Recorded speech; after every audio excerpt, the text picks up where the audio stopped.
Grupo Espírita Bom Jesus apresenta Estudo do livro O Livro dos Médiuns, segunda parte, capítulo 10, da natureza das comunicações.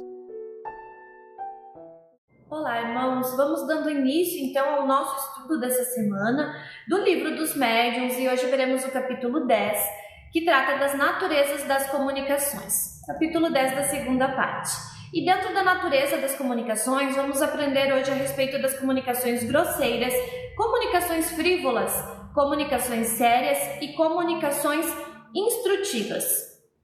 Já vimos sobre as manifestações inteligentes, as quais foram a forma encontrada pelos espíritos de dar prova da sua existência e a capacidade de comunicar-se. Porém, nem toda manifestação é proveitosa, ao menos que essa manifestação consiga evoluir a ponto de estabelecer uma comunicação com troca de ideias. Então, nem toda comunicação que a gente consegue ter com os espíritos, ela é proveitosa. Para isso, para ser proveitosa, ela tem que ter um diálogo, né? Uma resposta, perguntas e respostas, ou um assunto, né? A transmissão de uma mensagem, de uma ideia. Então, a respeito dos tipos de comunicação inteligente, né? A gente estudou que tem a semantologia, que é aquela da batidinha, né? Onde o espírito era uma batida para sim, duas para não, ou uma batida para A, duas para B, três para C, e assim se formavam palavras, embora demorado. Tinha a mesa, né, do Kardec, das mesas girantes ali, que também teve a oportunidade de estabelecer uma conversa. Temos aquela mais famosa brincadeira do copo, que não se deve nunca ser feita em casa, porque é uma invocação de espíritos e pode atrair obsessores, mas que não deixa de ser uma comunicação com o mundo espiritual. Temos a escrita direta, que temos aqui exemplo, né, do Barão, que ele é um dos maiores médiuns da história que recebia escrita direta. A escrita direta não precisa de caneta, né? Só precisa da presença do médium e a palavra surge no papel, ou na parede, ou num móvel. E temos aqui, eu vou deixar para vocês olhar então as imagens dessas comunicações, onde foram atestadas até a letra, né, da pessoa que escreveu como sendo verdadeira. E diante de todos esses modelos de comunicação, tem a psicofonia, tem a psicografia, então uma infinidade. Dando seguimento a isso, temos ainda também os entendimentos bíblicos, onde nos é permitida a comunicação com o mundo espiritual e há registros, como por exemplo em São João 16,7, que ele diz: quando vier o Paráclito, o Espírito da Verdade, ensinar-vos-á toda a verdade, porque não falará de si mesmo, mas dirá o que ouvir e vos anunciará coisas que virão. Então, o Paráclito aqui é como se fosse o mensageiro, o advogado, a pessoa que vai transmitir a mensagem, ou seja, o médium, né? Que ele vai transmitir a mensagem não só de Jesus, mas de qualquer espírito que queira se comunicar. Também temos em 1 Tessalonicenses, item 5, do 19 ao 21, que ele fala: não apagueis o espírito, não desprezeis as profecias, examinai tudo e aceitai o que for bom.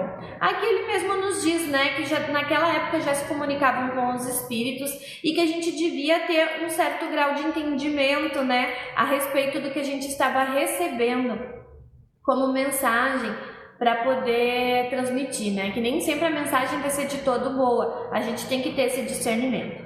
Aqui vou compartilhar com vocês umas imagens que são de cartas as quais a gente recebeu na nossa Casa Espírita Online, do Grupo Espírita Bom Jesus, através do nosso médium da psicografia. Ao final deste vídeo deixarei a carta escrita, né, para vocês acompanhar. Essa carta veio de um espírito de luz para nos animar, nos instruir.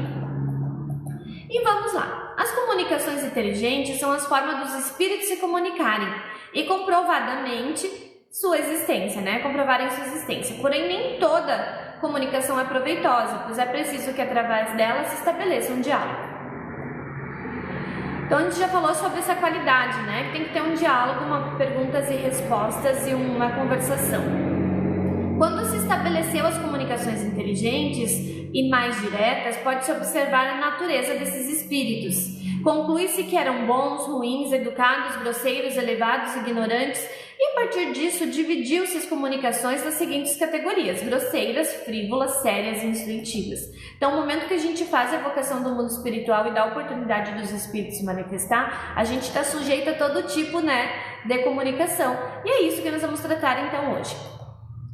As comunicações comunicações grosseiras são espíritos menos elevados, sentimentos inferiores, materialistas, viciosos, sem instrução moral. Então esse tipo de comunicação, ela é aquela que o espírito vem e fala tudo o que quer, ele ainda está apegado às coisas materiais e não tem uma visão ampla do mundo espiritual. Não é muito moralizado, né? As comunicações frívolas, os espíritos levianos, zombeteiros e brincalhões, lhes falta a moral, porém não cultivam a maldade. Aqui nesse caso não são espíritos que desejam provocar o mal, mas eles utilizam a oportunidade de se comunicar para fazer brincadeiras, para zombar, para atrapalhar mesmo o médium ali. Mas sem aquele intuito de maldade em si, mas sim mais da diversão própria deles, né? De, olha, vamos nos comunicar com os humanos. As comunicações sérias são os espíritos elevados moralmente, se ocupam de assuntos importantes e tratam todos com educação e ponderação.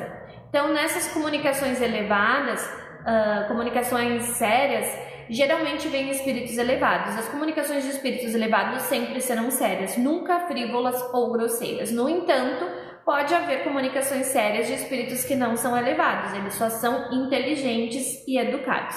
Então a gente tem que tomar cuidado com esse tipo de comunicação. A comunicação séria vai nos transmitir uma informação importante, moralizadora ou instrutiva, né, para o momento que a gente está passando. As comunicações instrutivas são de espíritos com maior elevação moral, que procuram instruir à luz do Evangelho de Cristo e que sempre voltado à caridade com palavras de amor no intuito de ensinar. Então as instrutivas vêm geralmente dos mentores, dos espíritos que se preocupam mais com a evolução do mundo, porque eles vêm nos trazer instruções, vêm nos orientar. E aqui eu deixo uma pergunta para vocês: qual dessas comunicações que é mais necessária? A grande maioria responde que é instrutiva, séria, né? Mas a necessária são todas, porque no mundo espiritual a gente precisa de todos esses tipos de comunicação para poder identificar o tipo dos espíritos.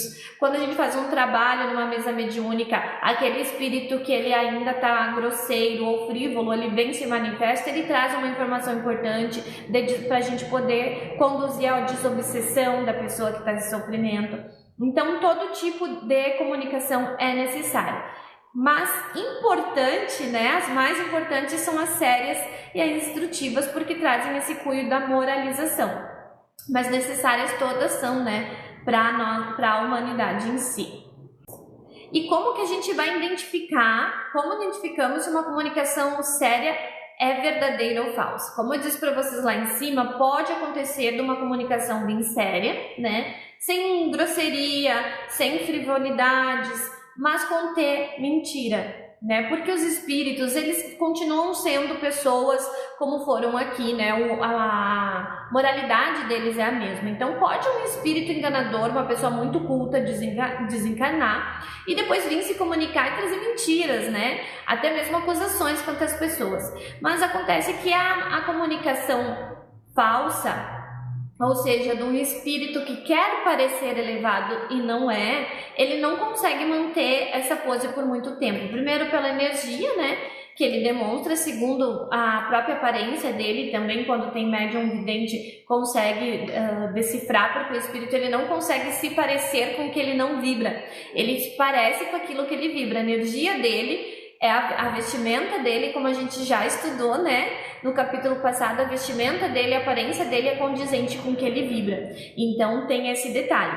Mas quanto à comunicação em si, ele sempre vai deixar alguma coisa a desejar, no sentido que ele vai querer elogiar, vai querer se engrandecer, vai querer trazer algo o qual um espírito sério, uma comunicação verdadeira não incendiria. Então é mais fácil a gente tomar um puxão de orelha do espírito elevado do que tomar um elogio, por exemplo, né? Então a gente tem que ter cuidado com esse detalhe. Sempre vai ser a instrutiva e séria, ela sempre vai ter um cunho de moralizar e nunca de atacar, nunca de agredir, nunca de apontar erros de ninguém. Espíritos evoluídos não se ocupam de assuntos os quais não são importantes, mesmo que eles estejam falando de uma forma educada e séria. Então, pelo teor do assunto, pelo conteúdo, a gente consegue diferenciar.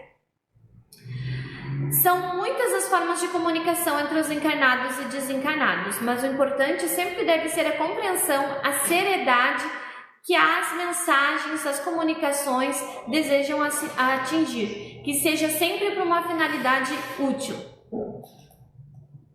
Então, irmãos, o mais importante dentro das comunicações é isso, que ela tenha uma finalidade útil.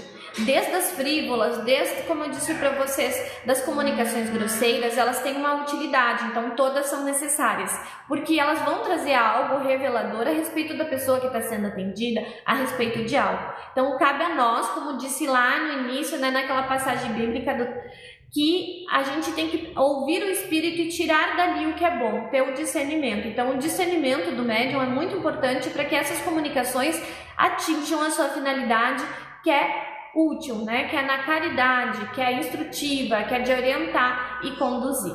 E agora deixo por fim para vocês essa linda carta que foi psicografada pelo nosso grupo. Psicografia obtida na data de 3 de fevereiro de 2026. Saí das luzes para visitar vocês neste momento. Ofereço flores magnéticas com seus fluidos de cura. O amparo necessário sempre estará perto. Há séculos estamos organizando a trajetória dos bem-aventurados do Cristo. Nunca houve tanta mudança. Coisas boas sempre virão. Como sabem, aqueles já se retiram que irmãos desesperados atrás da nova chance. Viva Jesus, nosso protetor máximo. Sigo firme sempre. Me chamo Horácio, coordenador das Falanges da Luz. Terra regenerada.